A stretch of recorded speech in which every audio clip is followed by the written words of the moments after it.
I think you're one of the few people I know that has taught in the OTS model in so many different cultures. Um, what are can you do some comparisons, or what are your insights about how to adjust the course, or how it works under different traditions of students questioning their professors, for example, or how they interact with each other, or how well prepared they have been, or how comfortable they are with reading scientific literature? Well, I guess the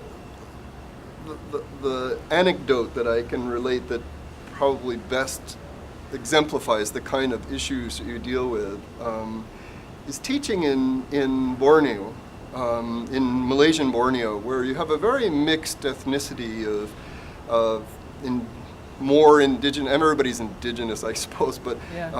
Kadazan and Bidayus and Malays and Chinese and so forth, in these mixed classes, but or mixed ethnicities. But one of the things they share is a very hierarchical view of the world, with men on top. And I really like teaching with my wife, Claudia Romero, who's Colombian, and she's a very much Colombian. She's a firebrand. And I remember we were in the Meliau Basin in the first days of the chorus in Malaysia, and a beautiful place. And Claudia was getting increasingly frustrated by the fact that everyone would always turn to me rather than using her for her expertise.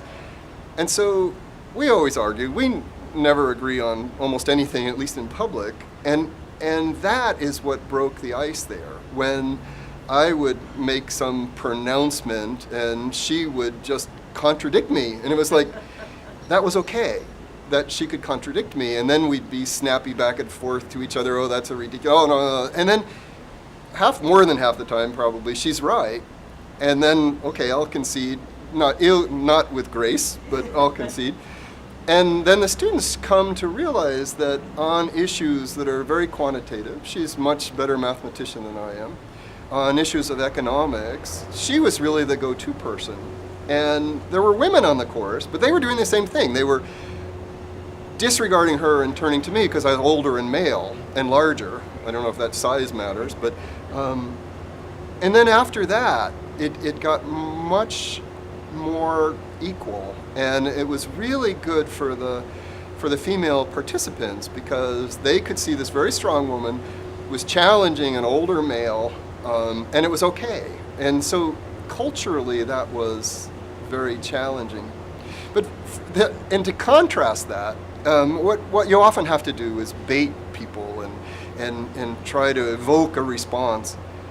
I also taught for a couple years in the Netherlands, and Dutch are the opposite of Asians. I mean, you don't have to, I mean, you're not halfway through the first sentence and the students are all over you with, their response to it and their objections and so forth. So, but that's been fun, and it's one of the big challenges that I really like of teaching internationally, because every place is different.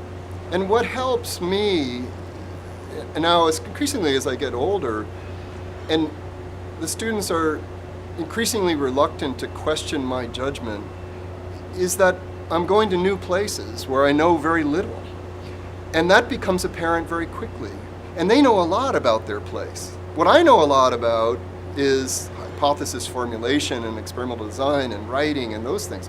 But I don't know, what's that tree? I don't know what that tree is. Or find me, I need a plant that does this, or what soil is this? And then they have that expertise. And then it becomes, as an OTS course, and its best is it's participants and everyone is learning. And that's that's also a legacy, I think, of OTS and its birth in the 60s and that egalitarian approach and that learning together spirit, which I try to bring to all of these courses. So I really attribute a lot to those years of direct affiliation with OTS.